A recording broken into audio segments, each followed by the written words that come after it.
242 авлаа. 44 гээд л өгчөөр. Авлаа. За миний би цагдаагийн байгууллагад 2005 оны 11 сард дэд ахлах цолтоогоор анхны гараага хан улдуугийн замын цагдаагаас эхэлсэн. 2010 онд хамгаалтын хэлцэд цагдаа зохицуулагчаар томилогдсон ажиллаж байгаад 2013 онд цагдаагийн тэслэг цолоор шагнагдаж одоо авцорын бүрэлдэхүүнд орж ажиллаж байсан. 2 онд хамгаалтын хэлцэд ахлах зохицуулагч болж дэвшин томилогдож хамгаалтын хэлцэд ажиллаж байсан.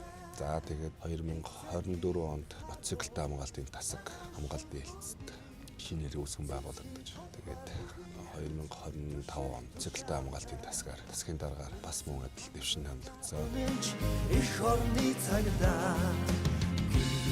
Тэний байнгын тэтгэвэр гавьяаныхаа амралтанд гарч байгаад нь хамгаалтын хэлтсээ мотоциклтай хамгаалтын тасгийн дараа хушууч амарснадаа цаашдын ажилд нь гэр бүлд нь эрүүл их сайн сайхан бүхнийг хилцээ хамт олон болоо хувийн зүгөөсөө хүсэж байна.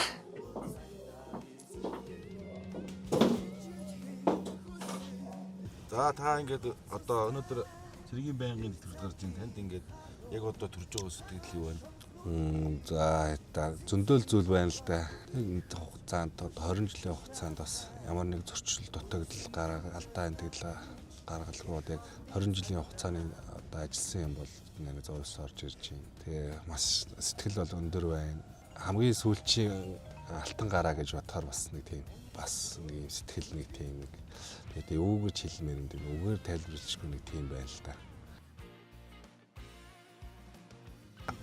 За ингээд та цааш цагдаагийн байгууллагад орж ажиллаж байгаа шинээр томилогдож байгаа албаачтай болон цагдаагийн байгууллагад өдөө ажиллаж байгаа хамт олонтой хамтаж сэтгэлийнхээ үг хэлнэ.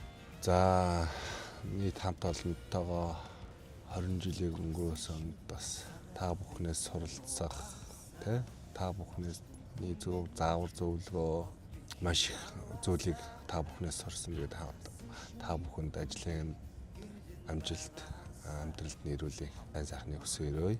За залуу одоо шинэ орж байгаа алт багштай аливаа зүйлийн нөгөө мэдлэг 60%, сэтгэл нь 40% гэж би өөрөө хувьдаа боддог. Тэгээд аливаа зүйл сэтгэлээрээ хандаж одоо яг энэ албандаа хоёргүй сэтгэлээр тууштай ажиллах юм бол бас амжилтанд хүрэх бүрэн боломжтой.